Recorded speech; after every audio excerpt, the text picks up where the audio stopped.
Thank you for having this opportunity for us. My name is Betty Sheldon. I live in Aberdeen. I rise to address the representatives who are sponsoring the measure to decrease the tourism tax. When you take money away from the tourism tax, it is an assault on arts in South Dakota. Historically, we have been scrabbling and been very dependent on finding enough money to get the National Endowment match money together so that we can still get that program here in South Dakota, which supports so many aspects of our life, which is culturally exceptionally rich in South Dakota. You may not even think about the word arts in your day-to-day life, but believe me, you are constantly affected by it. The arts is a broad spectrum subject. It covers such things as the design of our cities and our public buildings and spaces. It takes vital information and life skills into the lowest level of education and to people who live in nursing homes and who are hospitalized, and everything in between. And we have struggled so, and our state organization has put up a valiant fight and come up with some brilliant ways to put arts and tourism together. And I am an artist. I go outdoors and paint, and I paint some of the most lovely spaces in South Dakota. And sometimes I do it in public on Main Street or in state parks.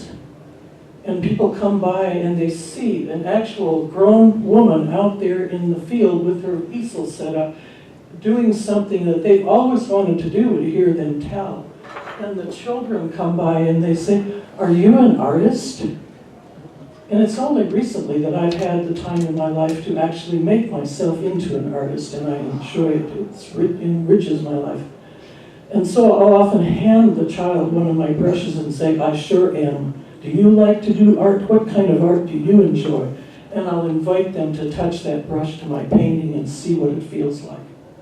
So we need to keep that tax money coming in. Tourists flock here because of our rich cultural atmosphere. We have one of the best states in the United to visit, and a lot of people have never been here, but we're affordable, we're available, we're accessible.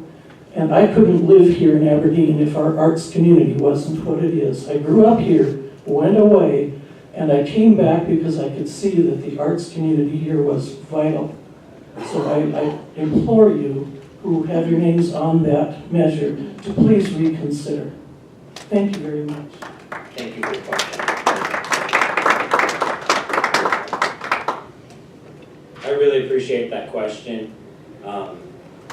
I spoke with the prime sponsor of this bill. I spoke with people from the arts and tourism industries, and I think we have a compromise to make this bill significantly better than what it is now.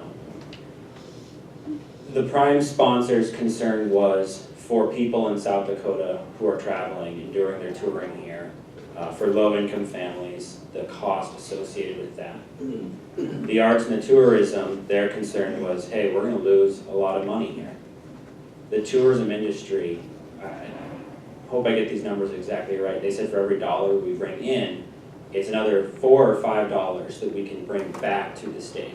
And obviously the arts program, there's so many positives that we get from that.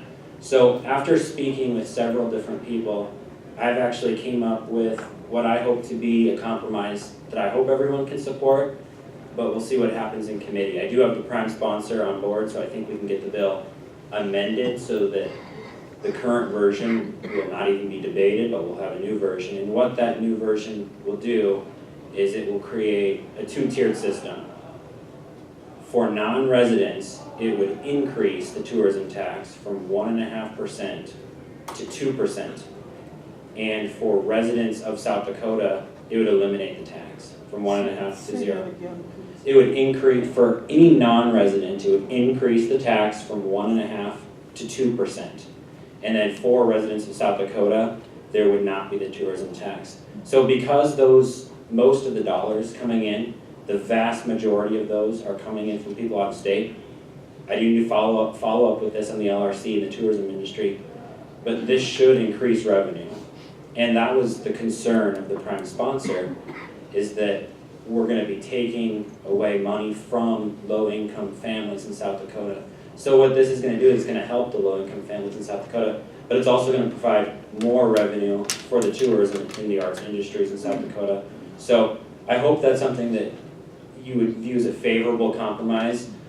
I'm really looking forward to the testimony on Tuesday, hopefully getting this amendment moved and on the bill, and then having the debate, because I think it's something that really could be a big positive. We could turn a bill that has a lot of opposition, I've got a lot of emails on this, into something that really could be a huge benefit to South Dakotans and to the tourism and to the arts within South Dakota. So I really appreciate the question. Well, I appreciate the answer.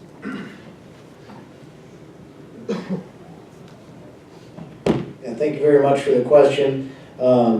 Great job for Representative Dennert and the prime sponsor on this bill. All of us going to work, making phone calls, and trying to find a compromise that works for everybody. And what's really neat about it is how it shows how much things like this matter.